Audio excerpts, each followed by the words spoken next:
What's up, YouTube family and Instagram family and Facebook or wherever else I decide to post this video. I hope you all are well. I want to start this video by thanking you guys for liking and viewing and subscribing to my channel and following my Instagram. Even though I'm mad inconsistent with the posting of videos, you guys still show me love and I appreciate that so much. I hate to make excuses. I'm a father and a husband. I work a full-time job. So it can be difficult making the time to post these videos and social media posts. Thank you guys. Say all that shit to say thank you.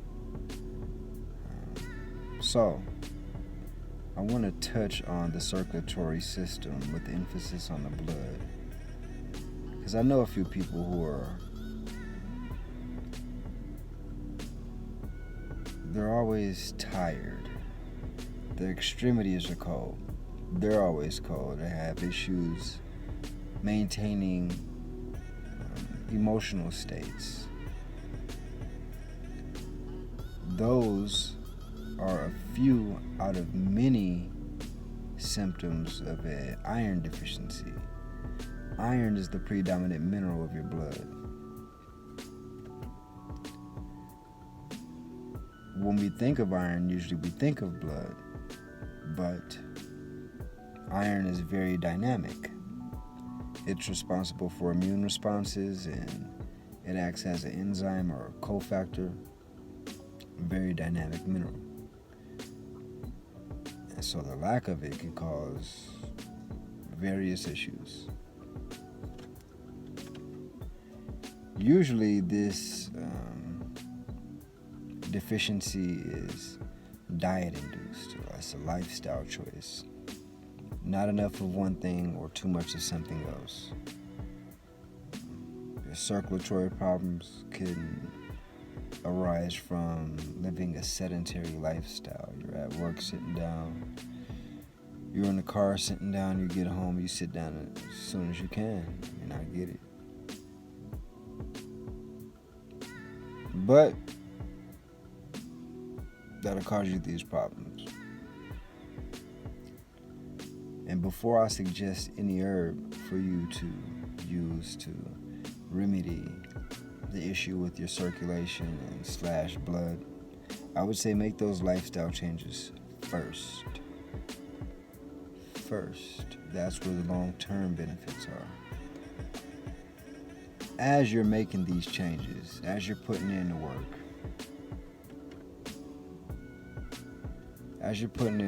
use the herbs.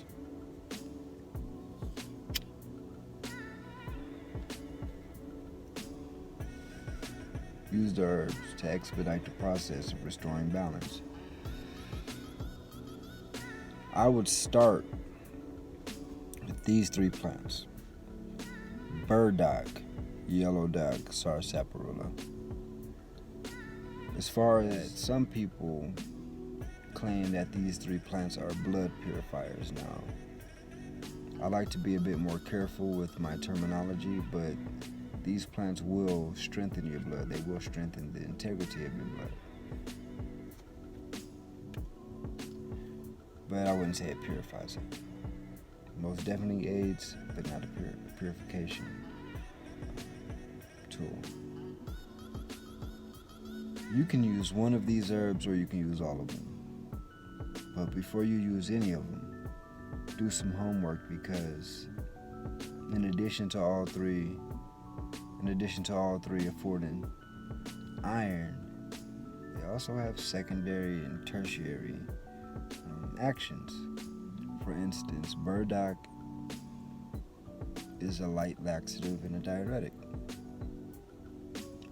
Yellow dock, a little bit stronger laxative, hepatic, also diuretic.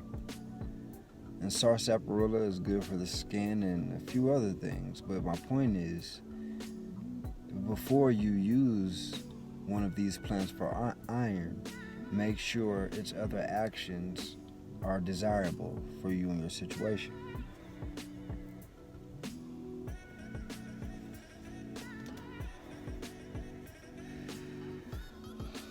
In addition to one or those three or any combination of those three herbs, you want to consume chlorophyll. We're not going to get caught up on the source. We're not going to get caught up on the source of chlorophyll right now.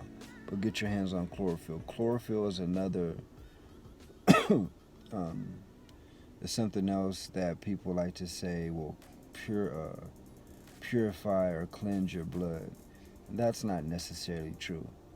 Chlorophyll also strengthens the blood and gives it it gives your body the raw material it needs to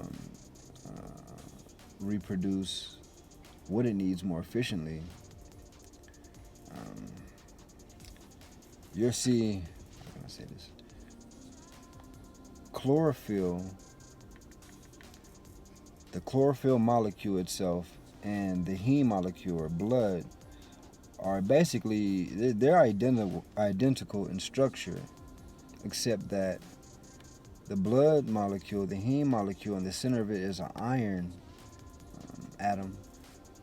And chlorophyll, exact same structure, except in the center of it, it's a magnesium. That outer structure is known as a porphyrin ring.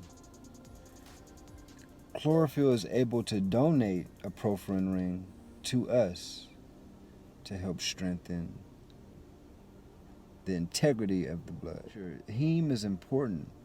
Heme or really iron is how oxygen is transported to the deeper tissues and parts of the body. It's how carbon dioxide is escorted out the body. Blood and the circulation of it is really important. So we're using the burdock, yellow dock, sarsaparilla for iron. We're using chlorophyll to provide us with a porphyrin ring. We're providing raw materials. We want to use an herb that supports the actual circulation, the movement of the blood. And a plant like Cayenne Pepper would do that very efficiently. It also warms the body, it heats the body, it makes bodily fluids like mucus less viscous so that excess mucus can be expelled out of the body more easily. And it doesn't have to be cayenne pepper. It can be any pepper or plant that contains the compound caspicum. I don't know if I'm saying that right. But any plant with this compound would also be good for circulation. The compound is responsible for the spiciness of the plant. Capsicum. It's an irritant. Plants in the mint family, the essential oils are the volatile oils that give them its characteristic smell and taste. It's also good for circulation, and their method of action for circulation is vasodilation. They can open up the veins and capillaries to allow for better blood flow. Marijuana is famed as a vasodilator. That's why your eyes get red. Okay? I wouldn't suggest smoking it to treat your circulation issue. That's a very barbaric way of consuming a very sophisticated plant. But transdermal or oral applications would suit better, medicinally speaking. So yeah, man, from those few angles, you should be able to bring some relief to almost any issue dealing with circulation or your blood. Almost.